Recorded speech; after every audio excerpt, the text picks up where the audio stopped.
ಹೆಂಗಸರು ಈ 3 ಕೆಲಸಗಳನ್ನ ನಾಚಿಕೆ ಇಲ್ಲದೆ ಮಾಡಲೇಬೇಕು ಸ್ನೇಹಿತರೆ. ಹೆಣ್ಣು ಸಂಸಾರದ ಕಣ್ಣು ಅಂದರೆ ಹೆಣ್ಣು ಮನೆಗೆ ಮಹಾಲಕ್ಷ್ಮಿಯಾಗಿ ಗಂಡನ ಮನೆಗೆ ಬರುತ್ತಾಳೆ. ಒಂದು ಮನೆ ಬೆಳಗಲು ಹೆಣ್ಣು ತನಗೆ ಬರುವಂತಹ ಎಲ್ಲ ಕಷ್ಟಗಳನ್ನು ಎದುರಿಸಿ ಗಂಡನಿಗಾಗಿ ಎಲ್ಲವನ್ನ ತ್ಯಾಗ ಮಾಡಿ ಎಲ್ಲರಿಗಿಂತ ಮುಂದೆ ಬೆಳೆದು ನಿಲ್ಲುತ್ತಾಳೆ.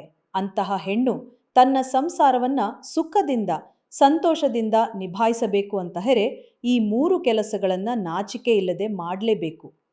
ಒಂದು, ಹೆಂಡತಿ ತನ್ನ ಗಂಡನಿಗಾಗಿ ನಾಚಿಕೆ ಇಲ್ಲದೆ ಮಾಡಲೇಬೇಕಾದಂತಹ ಮೊದಲನೇ ಕೆಲಸವೇ ಗಂಡನಿಗೆ ಸುಖ ನೀಡುವುದು. ಹೌದು ಸ್ನೇಹಿತರೆ, ಒಂದು ಹೆಣ್ಣು ತನ್ನ ಗಂಡನಿಗಾಗಿ ನಾಚಿಕೆ ಇಲ್ಲದೆ ತನ್ನ ಗಂಡನೊಂದಿಗೆ ರಾತ್ರಿ ಹೊತ್ತು ಸಹಕರಿಸಬೇಕು. ಪ್ರತಿಯೊಬ್ಬ ಮನುಷ್ಯನಿಗೂ ಮಲ ಅನ್ನೋದು ಪ್ರಕೃತಿ ದತ್ತವಾಗಿ ಬಂದಿರುವ ವರ. ಗಂಡನಾದವನು ಬೆಳಗ್ಗೆಯಿಂದ ಸಾಯಂಕಾಲದವರೆಗೆ ಕೆಲಸದಲ್ಲಿ ಮಗ್ನನಾಗಿರುತ್ತಾನೆ. ಹೆಂಡತಿಯಾದವಳು ರಾತ್ರಿ ಗಂಡನಿಗೆ ಸುಖ ಕೊಡಲೇಬೇಕು. ಇಂತಹ ವಿಷಯದಲ್ಲಿ ನಾಚಿಕೆ ಬೇಡವೇ ಬೇಡ.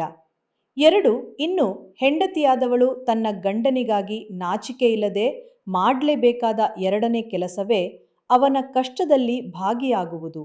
ಹೌದು ಸ್ನೇಹಿತರೆ, ಗಂಡನ ಸುಖ ಮತ್ತು ಸಂತೋಷದಲ್ಲಿ ಮಾತ್ರ ಭಾಗಿಯಾಗದೆ ಅವನಿಗೆ ಕಷ್ಟ ಬಂದಾಗ ಆ ಕಷ್ಟದಲ್ಲಿ ನೆರವಾಗಲು ನಾಚಿಕೆ ಇಲ್ಲದೆ ಮುಂದಾಗಬೇಕು. ಧೈರ್ಯದಿಂದ ಮುಂದಾಗಬೇಕು. ಆಗ ಮಾತ್ರ ಒಬ್ಬ ಗಂಡನಿಗೆ ಪರಿಪೂರ್ಣ ಹೆಂಡತಿ ಆಗೋದಿಕ್ಕೆ ಸಾಧ್ಯ.